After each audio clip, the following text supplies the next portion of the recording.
বৈষম্য বিরোধী আন্দোলনের পরে আমরা এই স্বৈরাচারী মনোভাব আশা করি নাই। আওয়ামী লীগ যদি স্বৈরশাসক হয় তাহলে আজকের অ্যাক্টিভিটিস কর্মকাণ্ড তাকে আমরা কি বলে অভিহিত করব? শেখ হাসিনার সঙ্গে আমার দীর্ঘ ২৬ বছর আমরা নতুন দল করেছি, রাত দিন সংগ্রাম করেছি। আওয়ামী লীগ আমাদেরকে বহু প্রোগ্রাম করতে দেয় নাই। তারপরেও যদি আওয়ামী লীগের দোসর বানানো হয় তাহলে তো আমি মনে করব বৈষম্য বিরোধী আন্দোলনকে ব্যর্থ করার জন্য, ধ্বংস করার জন্যে কোনো ষড়যন্ত্র কিনা। সেই জন্য আপনাদের মাধ্যমে আমার বাড়ি ভেঙেছে, আরও ভাঙুক। বঙ্গবন্ধুর ৩২-এর বাড়িতে যখন গিয়েছিলাম আমার গাড়ি ভেঙেছিল, আরও ভেঙে যদি দেশে শান্তি স্থাপিত হয়, দেশের কল্যাণ হয়, আমি সবসময় রাজি আছি। আমি একটা জিনিস বুঝতে পারছি না, আমাদের বেসামরিক প্রশাসক এনায়েত করিমের মৃত্যুর মধ্য দিয়ে আমরা একটা স্মরণ সভা করেছিলাম।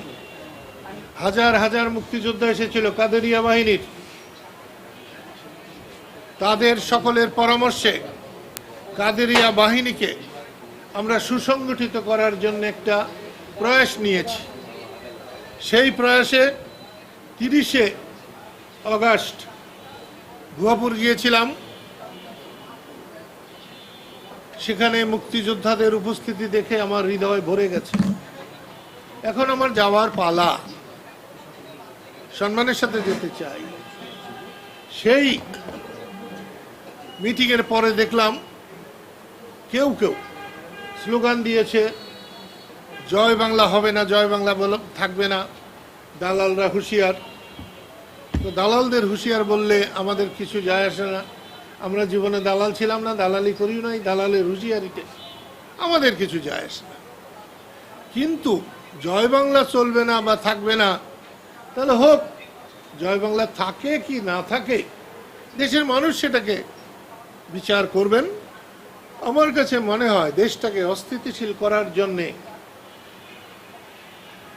জাতীয় আন্তর্জাতিক ষড়যন্ত্রকারীরা সুযোগ খুঁজছে, এবং সেই সুযোগ অন্তর্বর্তীকালীন সরকার দিচ্ছে কিনা আমি ঠিক বলতে পারবো না।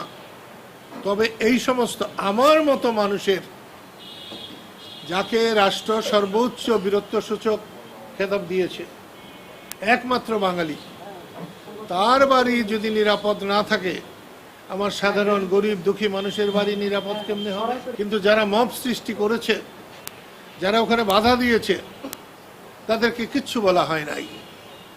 এটা একটা ন্যায় নীতির ব্যত্যয়, আইনের ব্যত্যয়।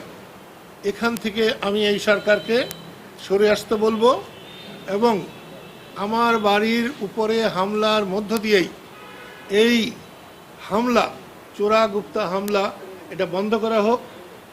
এইটা সরকারের কাছে আমার নিবেদন, এবং দেশবাসীর কাছে আমার নিবেদন যে আপনারা জাগ্রত হন, রুখে দাঁড়ান। এই রকম অন্যায়কে সহ্য করলে পরবর্তী বংশধরদের জীবন, সম্পদ, সম্মান সবই হুমকির মধ্যে পড়বে।